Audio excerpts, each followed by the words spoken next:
Hi friends, എല്ലാവർക്കും information ടോക്കിലേക്ക് സ്വാഗതം. പുതിയ പുതിയ സിനിമാ വിശേഷങ്ങൾ അറിയാൻ ഈ ചാനൽ മറക്കാതെ സബ്സ്ക്രൈബ് ചെയ്യുക. കർണൻ നെപ്പോളിയൻ ഭഗത് സിംഗ് നല്ല സിനിമയാണിത്. നല്ല അഭിപ്രായങ്ങളുണ്ട്. യുവതാരങ്ങളാണ് ഇതിൽ അഭിനയിക്കുന്നത്. ഇതിൻ്റെ OTT അവകാശം ആമസോൺ പ്രൈമാണ് ഏറ്റെടുത്തിരിക്കുന്നത്. ഈ മാസം 30-ന് റിലീസാവും. അടുത്ത ഫിലിം ഗെറ്റ് സെറ്റ് ബേബിയുടെ വിശേഷങ്ങളാണ്. നല്ല അഭിപ്രായമാണ് ഈ ഫിലിമിനുള്ളത്. ഒരു ഫാമിലി കോമഡി മൂവിയാണിത്. നിഖില വിമൽ, ഉണ്ണി മുകുന്ദൻ ആണ് ഇതിൽ അഭിനയിച്ചിരിക്കുന്നത്. ഇതിൻ്റെ OTT അവകാശം നേടിയിരിക്കുന്നത് മനോരമ മാക്സ് ആണ്. ഈ മാസം അവസാനമാകുമ്പോഴേക്കും ഈ സിനിമ റിലീസാവും. അടുത്തത് ഫൂട്ടേജ് എന്ന ഫിലിമിനെ കുറിച്ചാണ്. ഒരു ക്രൈം ത്രില്ലർ ഫിലിമാണിത്. തിയേറ്ററിൽ വൻ വിജയമൊന്നും കൈവരിക്കാൻ കഴിഞ്ഞിട്ടില്ലെങ്കിലും അത്യാവശ്യം തന്നെ വിജയം നേടിയിട്ടുണ്ട്. മഞ്ജു വാര്യർ കേന്ദ്ര കഥാപാത്രമായിട്ടുള്ളൊരു ഫിലിമാണിത്. കൂടാതെ വിശാഖ് നായർ, ഗായത്രി അശോക് എന്നിവർ മുഖ്യ കഥാപാത്രങ്ങളാണ്. ടെക്നിക്കലി നല്ല രീതിയിലാണ് സിനിമ കൊണ്ടുപോയത്. ഒരു മിസ്റ്റീരിയസ് ഫിലിം കൂടിയാണിത്. ഷംന മുഹമ്മദ്, സൈജു ശ്രീധർ ആണ് ഇതിൻ്റെ തിരക്കഥ എഴുതിയിട്ടുള്ളത്.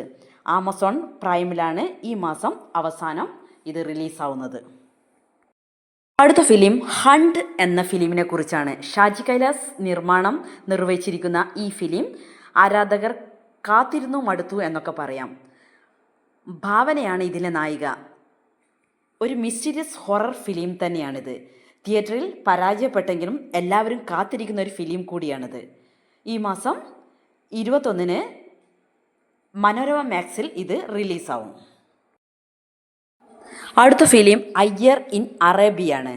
ഉർവശി, ധ്യാൻ ശ്രീനിവാസൻ, മുകേഷ് എന്നിവർ കേന്ദ്ര കഥാപാത്രമായിട്ടുള്ള ഈ ഫിലിം ഒരു കോമഡി മൂവി തന്നെയാണ്. ഇതിൻ്റെ തിരക്കഥാ സംഭാഷണം MA നിഷാദാണ്. OTTയിൽ ഇതിൻ്റെ വിതരണാവകാശം നേടിയത് സൺ നെക്സ്റ്റ് ആണ്. ഇപ്പോൾ റിലീസ്ഡാണ് ഫിലിം. അടുത്ത ഫിലിം DNA എന്ന ഫിലിമിനെ കുറിച്ചാണ്. ഒരു ഇൻവെസ്റ്റിഗേഷൻ ത്രില്ലർ ഫിലിമാണിത്. ഇതിൻ്റെ രചന നിർവഹിച്ചിരിക്കുന്നത് AK സന്തോഷാണ്. ഡയറക്ഷൻ TS സുരേഷ് ബാബു ആണ്.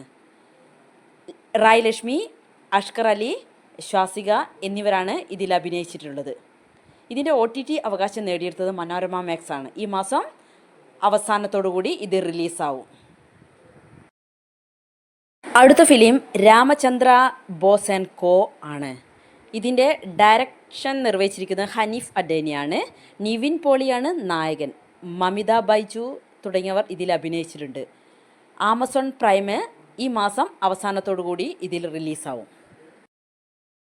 അടുത്ത ഫിലിം കപ്പ് എന്ന ഫിലിമിനെ കുറിച്ചാണ്. തിയേറ്ററിൽ വൻ വിജയമൊന്നും കൈവരിക്കാൻ കഴിഞ്ഞിട്ടില്ല. മാത്യു തോമസ്, നമിത, ബേസിൽ ജോസഫ് തുടങ്ങിയവർ അഭിനയിച്ചിട്ടുണ്ട്. മെയ് 25-ന് മുമ്പ് OTT റിലീസാവും. അടുത്ത ഫിലിം തുടരും എന്ന ഫിലിമിനെ കുറിച്ചാണ്. തരുൺമൂർത്തി സംവിധാനം ചെയ്ത ഇപ്പോഴും തിയേറ്ററിൽ ഓടിക്കൊണ്ടിരിക്കുന്ന ഫിലിമാണിത്. 200 കോടി കളക്ട് ചെയ്തിട്ടുണ്ട്. ഇതിൻ്റെ OTTയിൽ വിതരണാവകാശം നേടിയത് ജിയോ ഹോട്ട്സ്റ്റാർ ആണ്. ഈ മാസം വരുമെന്ന് റിപ്പോർട്ട് കിട്ടിയിട്ടുണ്ട്. ഇത്തരം ഫിലിമിനെ കുറിച്ചുള്ള പുതിയ അപ്ഡേറ്റുകൾ അറിയാൻ ഈ ചാനൽ മറക്കാതെ സബ്സ്ക്രൈബ് ചെയ്യുക. Okay, thank you.